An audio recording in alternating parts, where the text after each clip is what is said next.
আজকে প্রথম আমি পিয়ালের থেকে শাড়ি নিলাম।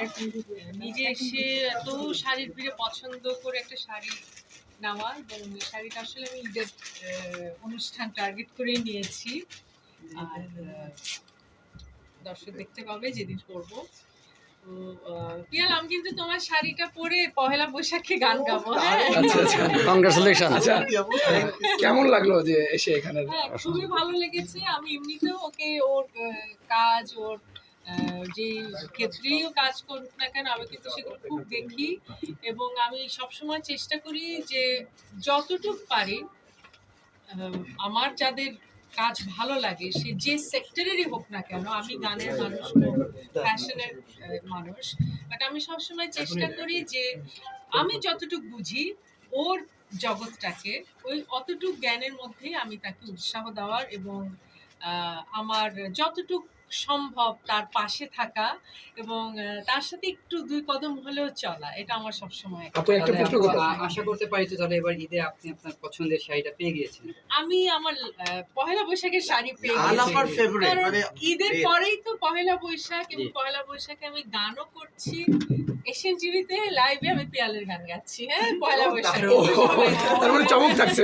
আপু, ঈদে কি আপনার কোনো নতুন অ্যালবাম আসতেছে? আমার নতুন গান রিলিজ হয়েছে আজকে, কফির পেয়ালা, আমার এবং শওকত আলী ইমনের। আপনারা প্লিজ সবাই গানটা দেখবেন, শেয়ার করবেন। ওখানে আমি লাল শাড়ি পরেছি, সবাই জানে লাল শাড়ি আমার ভীষণ পছন্দ। আপনারা প্লিজ গানটা দেখবেন। কফির পেয়ালা ধ্রুব মিউজিক স্টেশন থেকে এসেছে। আমি একটু নিজেরও প্রচার করে ফেললাম। আপু, দুইটা লাইন যদি গাইতেন। আমি অলরেডি একটা পেয়েছি আমাদের ডিজাইনারের কাছ থেকে, একটা লুসোবেলা থেকে। আর আমি দর্শক, এই মুহূর্তে আমার সামনে দেখতে পাচ্ছেন যে পিয়াল হাসানের শাড়ির মেলা। পিয়াল হাসানের শাড়ি মেলা দেশ সেরা তারকারা কিন্তু এখানে এসে শাড়ি কিনে নিয়ে যাচ্ছে। পছন্দের শাড়ি, থ্রি পিস বা যাই বলেন, ঈদের বা ঈদকে সামনে রেখে অথবা পহেলা বৈশাখকে সামনে রেখে আমরা ইতিমধ্যে দেখতে পাচ্ছি পিয়াল হাসানের শাড়ির মেলাতে বাংলাদেশের জনপ্রিয় কণ্ঠশিল্পী আখি আলমগীর আপু এসেছেন। কি কিনলো পিয়াল হাসানের এই শাড়ির মেলা গুলশান নিকেতন থেকে, একটু জানবো, শুনে আসবো তার কাছ থেকেই। আপু, কেমন আছেন? আলহামদুলিল্লাহ, ভালো আছি। পিয়াল আমার খুবই পছন্দের, আদরের ভাই। ও এত সুন্দর অ্যারেঞ্জমেন্ট করেছে, মনে হচ্ছে মানে শাড়ি যারা ভালোবাসে, এই শাড়ির এখানে তো দিন রাত পার করে দেওয়া যায় বসে থেকে। তো আমি আমার পছন্দের শাড়িটা খুঁজে পেয়েছি। আমি অলরেডি বলেছি যে পহেলা বৈশাখে আমি এশিয়ান টিভিতে লাইভে গান করবো, পিয়ালের শাড়িটা পরে। তো আমার পহেলা বৈশাখের শাড়ি পেয়ে গিয়েছি, এর চেয়ে আনন্দের আর কি হতে পারে। চমৎকার টকটকে সিঁদুর লাল একটা শাড়ি। আর আজকের এই আবহ এবং এই যে আয়োজনটা, এটা আমি অনেক প্রশংসা করছি। কারণ অনেক সময় দেখা যায় এক্সিবিশন, আমি নিজেও দু একবার করেছি এক্সিবিশন, একদিন দুই দিন থাকে, হয়তো অনেকই সময়ের অভাবে আসতে পারে না, কিন্তু ওর সময়টা এত লম্বা যে এটা খুব ক্লায়েন্টদের জন্য অনেক সুবিধা হয়েছে, যে আমরা যে কোনো সময় এসে পছন্দের মতো শাড়ি দেখে যেতে পারছি, এবং একটা হোমলি। এবং আপা যে একটা ডিক্লেয়ার দিয়েছে যে কোরবানির আগে আমরা কিন্তু 10 দিনে যে মেলাটা করব, আপা আমি মিলে আমরা একসাথে মিলে আমাদের সাথে থাকছেন কোরবানিতে। এটা কিন্তু আপার কালেকশন নিয়ে কিন্তু কোরবানি দিতে হবে। মানে আমার আমি অত বড় কিছু না, বাট আমার মাখমাল ভাই আখি আলমগীর একটা পেজ আছে, সো আমার নিজের কিছু শাড়ি নিয়ে আমি পিয়ালের সাথে ইনশাআল্লাহ নেক্সট এক্সিবিশন করব। পিয়াল ভাই একজন ফিল্ম প্রডিউসার, ওনার মুভিতে প্লেব্যাক করছেন তো। মানে আখি আপা যদি গায় তাহলে তো আমি বলবো কি, তাহলে তো আমার থেকে লাকি প্রডিউসার আর হবে না। লাকি আপাকে আমরা খুব মিস করি প্লেব্যাকে, কিন্তু সত্যি যখনই ডাকবে তখনই চলে। আখি আলমগীরের পছন্দের শাড়ি কোন কালার? আমরা একটু নিয়ে নিই, লাইভ আছে। লাল। লাল কি পেয়েছেন? হ্যাঁ, লালই এসে দিয়েছি। প্রথমে লালটা হাত দিয়ে দেখালে তো পুরানো হয়ে যাবে। অনেক তারকাদের আপনি আসলে ইনভাইট করেন বা অনেকেই আসে এখান থেকে পছন্দের কাপড়গুলো কিনে নিয়ে যায়, এই অনুভূতি কেমন পিয়াল হাসান? এর থেকে ভালো অনুভূতি তার মানে মনে হয় না কেউ পেয়েছে বা পাবে ভবিষ্যতে। দেশেই প্রথম সত্যি একটা মেলাতে 50 জন সেলিব্রিটিকে আনা, তাদের পছন্দের শাড়িটা তাদের হাতে তুলে দিতে পারাটা আমার জন্য অনেক বড় একটা ব্যাপার। কিন্তু এক্সক্লুসিভ এবং আর্টিস্টদের লিস্টও আপনি যদি দেখবেন, দেশের সেরা তারকা যারা, তারাই কিন্তু আমার এখানে এসছে, পছন্দ করছে, এবং আমার কাজ নিয়ে যে একটু দুটো ভালো কথা বলেছে, আমার জীবনটা মনে হচ্ছে ধন্য। আর আখি আপুর মতো সেলিব্রিটি, মানে যে কিনা রিয়েল সেলিব্রিটি, আমি তো অনেকবার আপনাদেরকে সেলিব্রিটির ভার্সন বলেছি, কিন্তু যারা কিনা মানে রিয়েল সেলিব্রিটি, আমি সবসময় বলি যারা রিয়েল সেলিব্রিটি, এখন তো সবাই সেলিব্রিটি, তো বলে আর লাভ নাই, কিন্তু আমার মানে রিয়েল সেলিব্রিটি বলতে আমরা যা বুঝি, আকিব আপু কিন্তু সেই সেলিব্রিটির একজন। কষ্ট, অনেক স্ট্রাগলিং, অনেক কিছু অনেক পার হয়ে সে আজকে মানে বিশেষ তারকা, বিশেষ সেলিব্রিটি। তো এই ধরনের মানুষজন আমাকে মানে উৎসাহ দিচ্ছে, এই আমার অনেক বড় পাওয়া। থ্যাংক ইউ পিএল ভাই। আখি আপু, আপনার মনে হয় আজকে একটা গান দর্শকদের মধ্যে একটু যে বলবেন গানটা। আপনারা তো সব খবর রাখেন ভাইয়ারা। আজকে ধ্রুব মিউজিক স্টেশন থেকে শওকত আলী ইমন এবং আমার একটা ডুয়েট গান রিলিজ হয়েছে কফির পেয়ালা নামে। আমি আমার এমনিতেও মিডিয়াতে গত 4-5 দিন ধরে হয়তো সবাই দেখেছেন যে ফেসবুকে আসলে আমাদের গানটার এত প্রচারণা করেছে, তো আমি মিডিয়ার সংশ্লিষ্ট সকল ভাইদেরকে অনেক ধন্যবাদ জানাচ্ছি আমাদের পাশে থাকার জন্য। খুব সুন্দর একটা রোমান্টিক গান, আপনারা দেখবেন এবং গানটা কফির পেয়ালা টাইটেলে, এবং গানটা শুনলেই মনে হবে যে না প্রিয়জনের হাত ধরে একটু গানটা শুনি, একটু লং ড্রাইভে গিয়ে গানটা শুনি। আপনারা প্লিজ গানটা শুনুন। গানটা থেকে কি কফি হাউসের সেই আড্ডা? না, কফি হাউসের আড্ডাটা হচ্ছে বন্ধুদের নিয়ে, আর এটা হচ্ছে প্রেমের গান, রোমান্টিক। আপু গানটার কি আসলে লাইভ তো আসলে যাচ্ছি দেখো একটা করে যদি শোনা না যায় পিয়াল হাসানের সজনে, পিয়াল হাসানের হাউসে এসে জি ভাইয়ার সদন 4 লাইন আচ্ছা গিয়ে যাচ্ছে, আমার হুক লাইনতে গাই। আচ্ছা গাইলে নাহলে গানটা খুব মজার লাগবে না আসলে। বলেন আপনি যেটা। স্নিগ্ধ সকালে কফির পেয়ালায় সঙ্গী হবি কি রে তুই,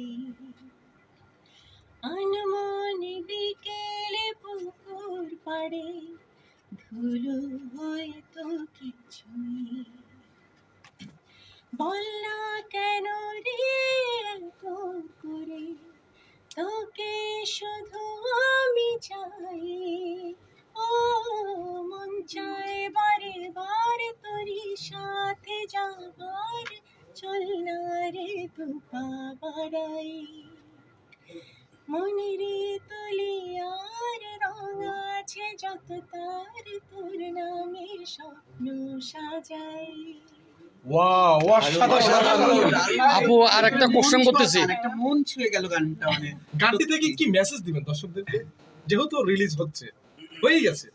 হ্যাঁ, একটু মেসেজটা বলবেন। মেসেজটা আসলে এই গানটার একটাই মেসেজ, যে let's fall in love. Thank you আপু আপনি অনেক চলচ্চিত্রে অনেক গানে কণ্ঠ দিয়েছেন, সামনে শিল্পী সমিতির নির্বাচন, ওদের উদ্দেশ্যে একটু বলেন প্লিজ। সবার জন্য শুভকামনা। Thank you thank you so much. দর্শক আমরা এখানে এইটা দিয়ে করো। আর ওটা দেখি এটা না কাতারের মধ্যে যে গ্রিন কাজটা এটার জন্য বেশি সুন্দর। আমার সবার আগে এটাই চোখে লাগছে। এটা দেখো, এটা হচ্ছে আবার জারদোজি ভিতরে কালার। ওইটা গোল্ড, এটা সিলভার, একটু সিলভার মানে হ্যাঁ, ইয়ে। এটা রিয়েলি গোল্ড। এটার মধ্যে বেনারস। পাতাটার মধ্যে যে সিলভারটা হচ্ছে এটার জন্য। মানে আমি শাড়িটা পরে সবাই আমার এত প্রশংসা করতেছে, ডিজাইন না, এটা জারদোজি কাজটা খুব সুন্দর। এটা হচ্ছে ভিতরে আবার হ্যান্ডওয়ার্ক। হ্যাঁ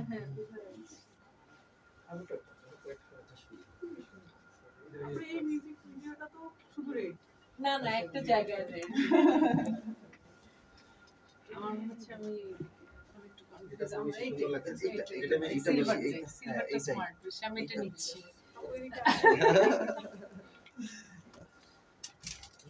এটা হচ্ছে জসিম স্যার, এটা ভাত করুন।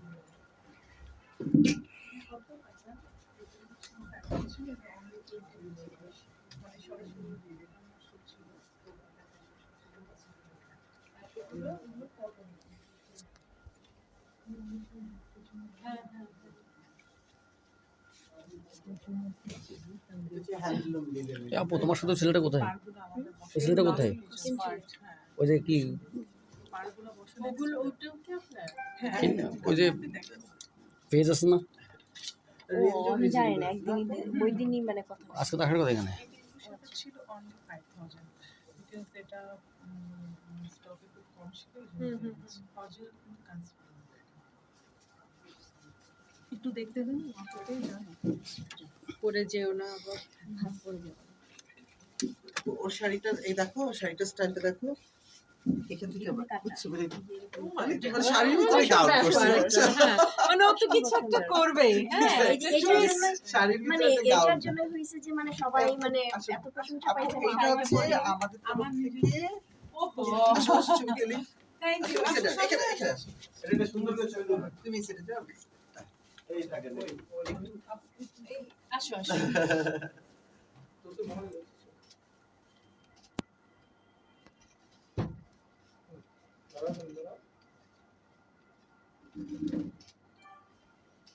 Thank you. Thank you. আপনার সাথে একটা সিঙ্গেল নেই হ্যাঁ, প্লিজ প্লিজ। এদিকে দেখেন আমি বই দিতে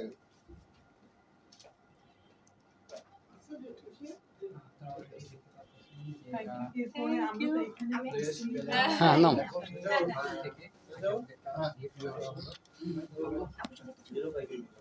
কে তুলছে?